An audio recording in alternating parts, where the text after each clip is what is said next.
इस समय हम यूनिट वेक्टर्स पे डिस्कस करना चाह रहे हैं। सबसे पहले हम यूनिट वेक्टर की डेफिनेशन नोट करते हैं। डेफिनेशन नोट करें। A unit vector is a vector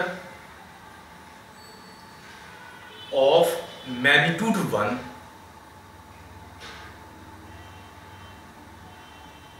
without unit, of magnitude 1 without unit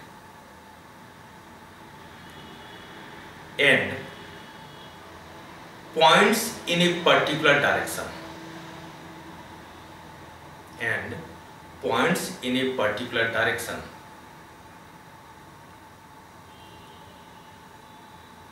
It is used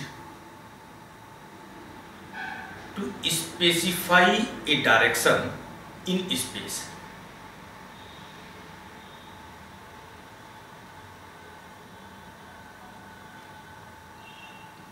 next line में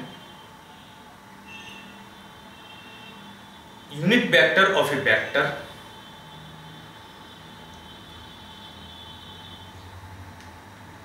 unit vector of a vector is defined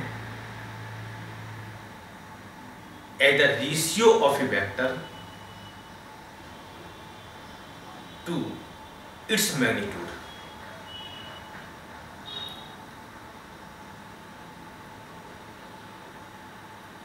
That is, direction of a vector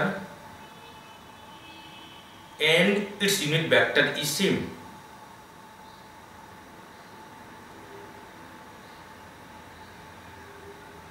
Next line, let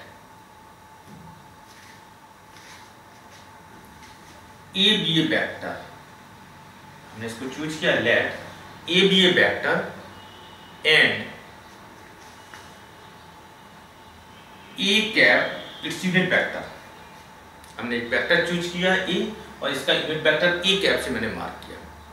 तो according to definition हमारे पास result क्या होगा?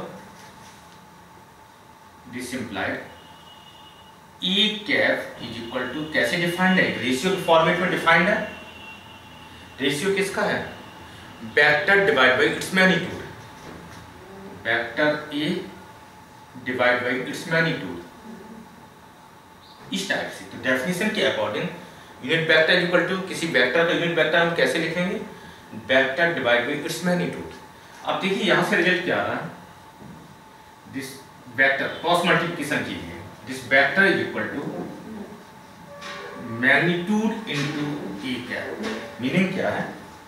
This vector is equal to, हमने क्या किया, इसकी magnitude और इसकी डायरेक्शन से मल्टीप्लाई। यूनिट वेक्टर क्या रिप्रेजेंट करता है? सिर्फ डायरेक्शन को रिप्रेजेंट कर रहा है। तो किसी वेक्टर को एक्सप्रेस करने के लिए उसका मैग्नीट्यूड और डायरेक्शन का जो प्रोडक्ट है वो क्या वेक्टर के इक्वल हो गया। अब हम स्टेटमेंट प्रूफ करना चाह रहे हैं कि यूनिट वेक्टर का मैग्नीट्यूड 1 होता है विदाउट यूनिट। तो हमारे पास डेफिनेशन को मैंने यूज किया, बोथ साइड में मॉड अप्लाई करते हैं। मैग्नीट्यूड को डिस्कस करना है। यूनिट वेक्टर मैग्नीट्यूड हम किस टाइप से लिखेंगे? Mod of A cap this equal to, both side में मॉड अप्लाई करते हैं, mod of A upon mod of, इस टाइप से आपने अप्लाई किया। आप देखो राइट साइड को किस टाइप से लिख सकते हैं? Mod of A upon mod of A, single mod और 2 times mod equal to single mod. हम इसको इस टाइप से लिखेंगे, mod of A upon mod of A। Magnitude cancel होगा, तो यहां से कितना रिजल्ट आएगा? 1। और आप देख रहे हैं कि इसके मैग्नीट्यूड की यूनिट और इसके मैग्नीट्यूड की यूनिट कैंसिल हो जाएगी, तो इसका भी इसकी यूनिट कितनी बची? विदाउट यूनिट हो गया। इसका मतलब हमारे पास रिजल्ट आ गया magnitude of A cap this is equal to 1, इस टाइप से। तो डेफिनेशन को मैंने किसी वेक्टर का जब यूनिट वेक्टर में एक्सप्रेस करते हैं तो अकॉर्डिंग टू डेफिनेशन हम यूज करेंगे। तो हमारे पास जो स्टेटमेंट था यूनिट वेक्टर को प्रूफ हो गया कि इसका मैग्नीट्यूड ऑलवेज 1 होता है। ये सिर्फ डायरेक्शन को इंडिकेट करेगा। अब देखिए नॉर्मली हम लोग यूज कैसे करते हैं? सपोज दैट आपके पास एक वेक्टर गिवन है, वेक्टर और उसकी यूनिट वेक्टर का ज्योमेट्रिकल रिप्रेजेंटेशन किस टाइप से करते हैं? सपोज कीजिए आपके पास वेक्टर E यूनिट वेक्टर हमारे पास हमने टू द स्केल प्लॉट किया। सपोज कीजिए इसकी हम थोड़ा सा मैग्नीट्यूड को मार्क करते हैं।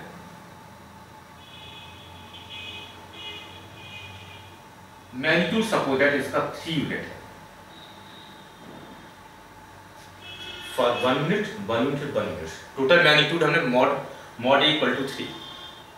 अब यूनिट वेक्टर का मैग्नीट्यूड कितना होगा 1 यूनिट के ऊपर सेम स्केल के अकॉर्डिंग। तो हम इसके टेल पॉइंट से स्टार्ट करेंगे। यहां से स्टार्ट करते हुए ये पार्ट आपके पास क्या हो गया ये क्या, उसके टेल पॉइंट से स्टार्टिंग पॉइंट से इसको इंडिकेट करते हैं। अब इसका मैग्नीट्यूड कितना है 1 यूनिट है। Suppose that mod A equal to कितना था 3 यूनिट है 1 1 1। तो इसका ना इसकी ए कैप का जो यूनिट कितना मैग्नीट्यूड हो जाएगा 1। तो प्रोपोर्शनल टू द स्केल आपकी प्लॉटिंग हो गई।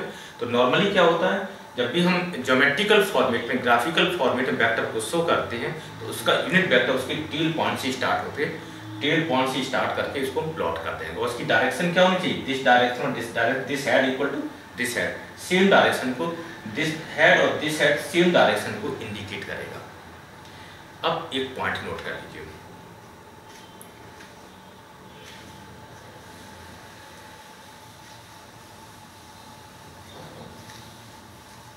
आप एक नोट लिखेंगे, note number 1, note number 1, if we multiply a unit vector, if we multiply a unit vector by a scalar, the result is a vector। Meaning क्या है हमारे पास एक यूनिट वेक्टर है और एक स्केलर से उसको मल्टीप्लाई करेंगे तो हमारे पास रिजल्ट क्या बन जाएगा एक वेक्टर में कन्वर्ट होगा। हम एक एज्यूम कर लेते हैं कि सपोज कीजिए कि हमारे पास एक स्केलर वैल्यू है लैम्डा और एक यूनिट वेक्टर किसी डायरेक्शन का एन क्या। तो इन दोनों का प्रोडक्ट क्या बन जाएगा एक वेक्टर में कन्वर्ट होगा। Suppose that vector A is equal to lambda into N क्या। इस टाइप से एक स्केलर वैल्यू और यूनिट वेक्टर का प्रोडक्ट एक इसमें कन्वर्ट हो गया एक वेक्टर में कन्वर्ट हो जाता है।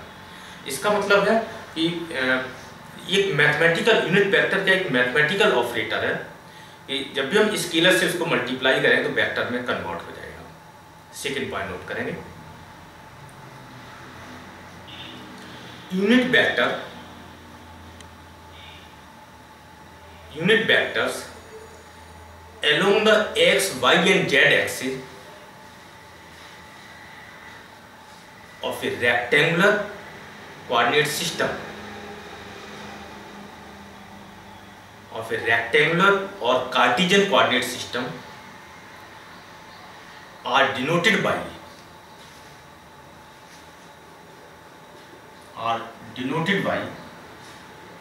I cap, j cap and k cap respectively। इस टाइप से आप डिनोट करेंगे।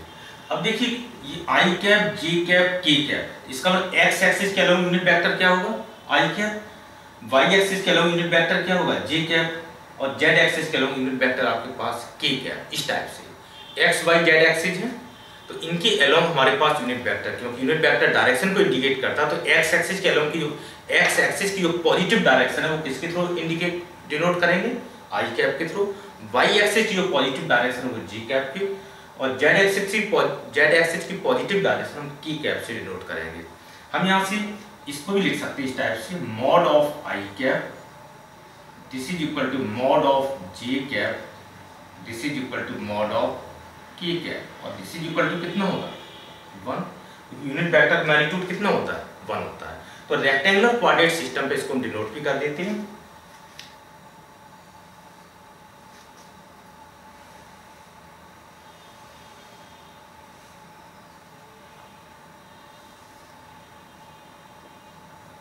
Suppose that this is your x-axis, this is your y-axis, this is z-axis, this is your origin। x-axis के अलोंग यूनिट वेक्टर हम किसके denote करेंगे आई cap के through.